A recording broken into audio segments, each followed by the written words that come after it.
it's so different.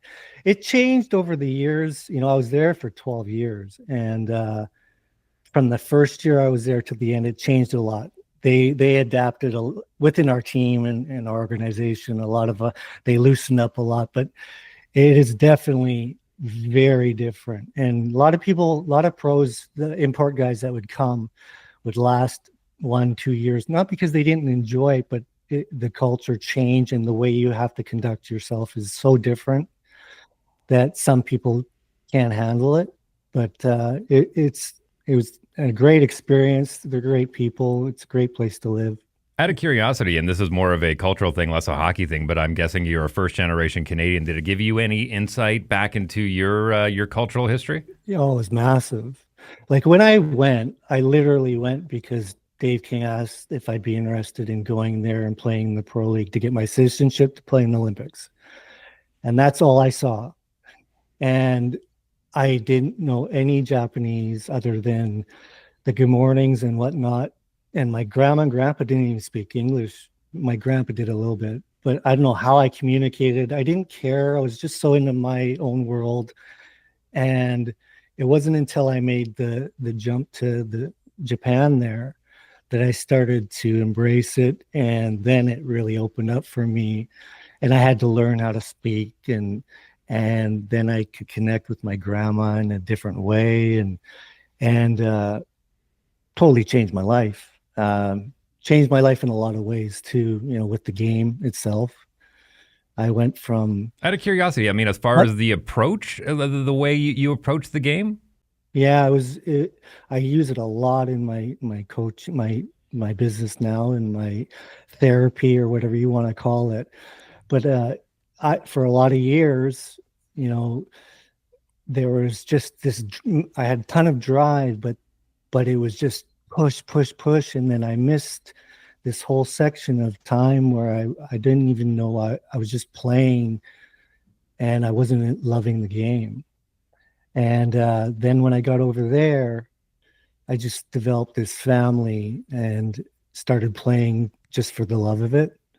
And it just blossomed in the last 10, 11 years of my career got better and better and better. And by the end, I was just so sad to retire, When was that? And it was Japan that did that for me. When was that in proximity to the Olympics? The Olympics were 98. I think it was 94. It took me a little over 3 years to get the citizenship, around there anyways. Were you in Osaka? No, I was in Tokyo. Okay. For the first 9 years. Then I switched teams, and I played my last 3 years up north in Hokkaido. Up where it snows. You got the snowy bit. Yeah, it was definitely a bit of a change for sure, but it was also a great experience because there's a lot more traditional. Tokyo is very modern, and it was a little bit of a throwback for sure. How did your North America? I'm sure it must have been a duality where, I mean, you go there and nobody looks at you sideways, but you're still this North American hockey player that's showing up to a culture that you don't really know outside of, what you've learned from family. So I'm curious to know what that experience was like. There was so much to adapt to along the way, but one thing I have to give big kudos and credit to, the organization let us be us. They really weren't pushy, even though the culture is they're very great hosts. But if you're going to live in their culture, they feel you should have to try to adapt to their culture. And this goes to, we can go off into... I was literally going to ask that. I was going to ask that. A whole different angle, but I respected it. But they were also very gracious in letting us be us. And at our age, too, we were a little bit boastful about the Canadian way. And in hockey, they really let us do that because that was kind of the whole reason for us going there. But in the other areas of living and melding into their ways, you really had to make an effort. But they did give us time to adjust for that. It was there were a lot of things that were so different, though. I'm very envious to be able to. I always tell a lot of my friends, and I said this 20 years ago, there was a lot of guys that were kind of on that bubble as far as, where are you going to go play? Are you going to make pro? Are you going to make pro North America? And a lot of these guys had opportunities to go play in some of these very not traditional places. Yeah. And they said no because they were scared. Well, I can't speak the language. I don't know about the food. I don't know how I get along. Not realizing people spend their entire lives saving up to go on a trip for a week, maybe 2 weeks if they're lucky, and someone's willing to pay you to go live there and experience that culture. And it blew me away that no one is willing to take that leap. There's a lot of people that, you get in that comfort zone, and then putting yourself out there to go to somewhere totally foreign, you can shut that off. And if you have someone like, say, myself, to maybe give you that encouragement, Jonah he could have went, and he chose not to. Jonah's your son, for those that don't know.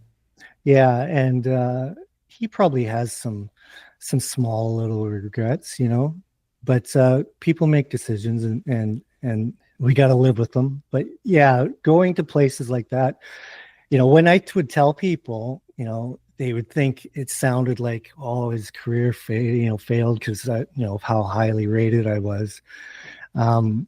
But it was the best thing that ever happened to me.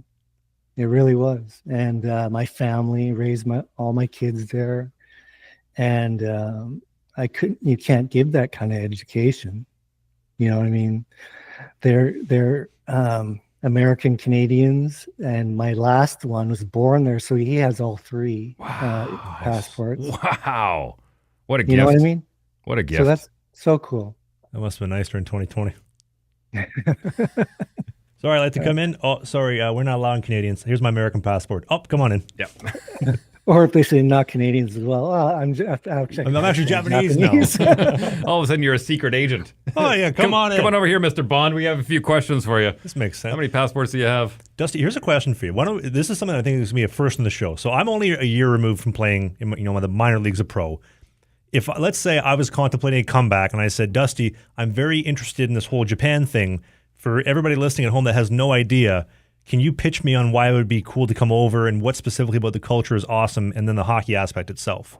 It has been a while, so it is tough for me to speak on the hockey because it has, as far as the level has regressed quite a bit since when I played. I want to touch on that. Keep going, but I want to touch on that. For sure.